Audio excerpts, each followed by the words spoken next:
Let's solve one beautiful math question in the easiest way. Ready? But before we start, try this question in your mind. You got it?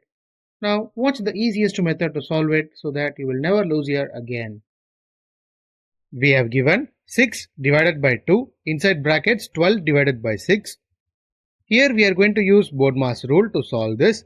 So first we are going to solve inside the brackets, that is 12 divided by 6 becomes 2. Now the entire equation changes as 6 divided by 2 into 2. Now as per the BODMAS rule, first we need to do division. 6 divided by 2 becomes 3. Now the entire equation changes as 3 into 2, that is nothing but 6. Therefore, the value of 6 divided by 2 into 12 divided by 6 is 6. Hope you guys understood this concept and enjoyed my video. If you have any doubt in any part, do comment in the comment section and I am ready to answer that doubt and make you guys clear with it.